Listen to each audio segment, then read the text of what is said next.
The team that finished in second last season, the Toronto Maple Leafs. First round exit next.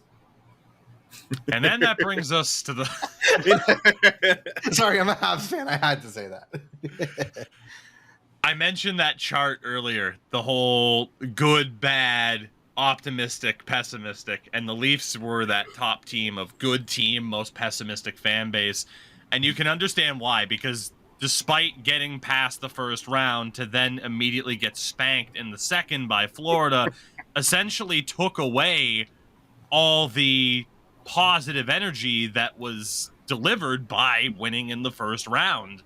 Yeah. And obviously that led directly to the rather tumultuous offseason, the departure of Kyle Dubas.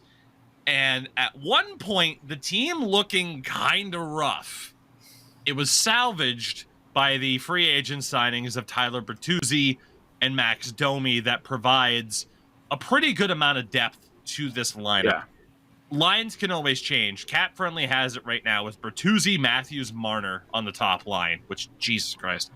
Matthew Nyes with John Tavares and Sam Lafferty. Interesting. Okay. A third line of Max Domi and Calle Jarnkrok on the wings as they attempt to move William Nylander back to center. Here's the thing. I think the Domi, Nylander, and Jarnkrok line is actually the second line. They just don't want to say that Tavares got demoted. That's fair, honestly. Yeah. Well, I will have to see how it's utilized, but I think that's I think that's a very real possibility in the media landscape as it stands, which is all, as we know, what Toronto is. Yeah. That's a really good point. I think they're so much weaker than last year. The thing that could save them is Bertuzzi. Continue, yeah. Sorry. It pains me to say this. Like, why not go Tavares, Nylander, Tavares, Nyes, and then go Robertson or Jarnkrok, Domi, Lafferty? I saw Domi play center in Montreal. He was okay. Third line center, that's okay. And I mean, maybe they want to just like disperse the offense a little bit, which isn't that bad of a thing. But like, again, it's like, you ever seen that meme? I'm all memes today, apparently. You ever seen the meme of the two dragons and then the one like goofy dragon? Yep. John Tavares, Matthew Nyes, Sam Lafferty, like, ooh, like, no disrespect to Lafferty, he could put up like 20, 25 goals with those kind of teammates, but like, it's just off a little bit. You know what I mean? No one expects the Spanish Inquisition. Sorry. I feel like for Sam Lafferty, it's almost like maybe he could be Zach Hyman. I feel like that's what they're kind of leaning towards. The guy who might be a little bit more gritty, the effort guy. And then, the young guy, Matthew Nyes, who only got 3 regular season games and then got hurt in the playoffs. But need to mention their fourth line as well. Nick Robertson penciled in there right now. We'll see what happens. David Kampf at 2.4. Again, I like David Kampf as a fourth liner. 2.4. You'd like to spend less on a fourth liner who can do what he does. Yep. And then you have Ryan Reeves. They're going to get 20 games out of him max. Sorry.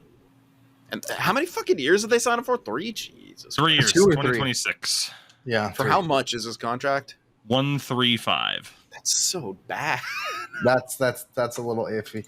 Another thing too, and maybe you guys have some insight on this. They're $3 million over the cap with LTIR, and that's with 13 forwards, 7 D, and 3 goals. So like, yeah, I don't know what they're gonna do. I'm just so confused. Like, I'm just like, I love it when it's like the season is 2 weeks away and you're just looking at a team like, how are you gonna get there? Like, I don't know. Like, you're just like, you're fumbling the map, still trying to figure it out. And I mean, Bradtree Living, he's an all right GM. He'll work some magic. The other thing too is this is also again. Maybe I'm a little biased. This is also the GM who just had the whole Matthew Tkachuk fiasco and everyone in Calgary wanting out. And I get he's in Toronto now, but like that was literally just a year ago. Not even a year ago. That was months ago. So like, it'll be interesting to see how he fits in. I mean, Sheldon Keefe's still there. That was, I think, the bigger surprise for everyone that he was still there instead of and Dubas actually left. Yeah, they're a playoff team. I could see this team doing. I've always said I feel like the Leafs needed to win a round and experience it, and then they could push forward and they would be, they'd be that team that can actually make the second, third round consistently. I could see this lineup doing it. I could also see this lineup not doing it. Funny how that's a trend for every goddamn team. Every Atlantic team. You could do it, but you can also not do it. Right. To circle back and also expand a little bit, you mentioned like your hope there. They may be hoping Lafferty is like going to turn out to be a Hyman type player. I feel like that's why they picked up Bertuzzi. That move of picking up Bertuzzi, you can say Domi to a little bit. I think though that was the best Leafs move, was picking up Tyler Bertuzzi. That guy was a fucking monster in the playoffs, an absolute monster. Despite well, we all know what happened.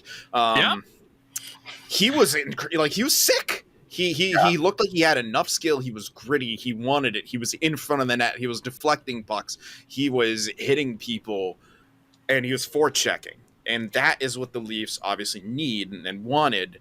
But it's not, it's not just the typical we need sandpaper. Like, the dude is skilled too. He can score. He can score, and he was incredible in the playoffs. I think he was one of the Bruins' best three players. I would say him, McAvoy, and Marchand were their best three players for them in that round one. And then what happened? In that only round they played for somehow. I hate the Klingberg signing. It's a poor man's Erik Karlsson. It's a fucking poor man's Erik Karlsson. It's not the time to get him. Why? You have Riley. I was going to say for the Klingberg thing really quickly. 4.1. I am still dumbfounded at how he commanded 4.1 million. I don't get it. And like you said, or we're saying as I cut you off, they have Morgan Riley as that offensive leader. And it's that idea of like, you're the Toronto Maple Leafs. You could run a power play with 5 forwards and then the other one with Morgan Riley as the lone defenseman captaining it. Like, you have that firepower to do that and to go for it. I think the one thing that signing does give the Leafs, which is a bit interesting, I was listening to the Steve Dangle podcast. Steve was talking about it. No one on the Leafs really shoots from the point that much. Klingberg shoots a lot from the points. I think one preseason game he had like 8 shots on goal.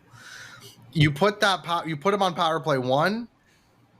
Maybe Matthews gets a little bit better looks. Maybe Nylander or Marner gets better looks, or maybe just Klingberg gives you a different element to that first unit. I could see that being interesting, especially since the Leafs just let go of their power play coaches now. I think he's on Washington. He's the head coach, I believe. So I could kind of see that, but yeah, I don't know. Shout out to Spencer Carberry. I feel like the Leafs are going to deeply, and maybe not instantly, but very quickly regret getting rid of Kyle Dubas. Yeah, I can see that. I think it was a terrible idea when it was done. I think it's even more terrible now after seeing what Treliving's done. Like I said, Bertuzzi's the only saving grace, and everyone was trying to get Bertuzzi. Let's be real. After what he did in the playoffs, everyone. So I don't think Treliving sees something. He saw what everyone else saw. And whatever the fuck else he's seeing, I don't see it. A lot of other people don't see it. Some of the Leafs faithful do, who believe you can never ever criticize the organization. I don't know. We'll see. I think they're gonna. I don't think there's any way they miss the playoffs. I think there's about 0 chance they get past the first round. I don't know, but they could be disappointing in a lot of ways. You can make the playoffs and be disappointing, and I think the Leafs. I think that is a big chance that they make the playoffs and are disappointing. So Detroit will see, Ottawa will see, Buffalo will see, Florida will see. We should just rename the Atlantic. We'll see. The episode title is going to be, well, we'll see. We'll see.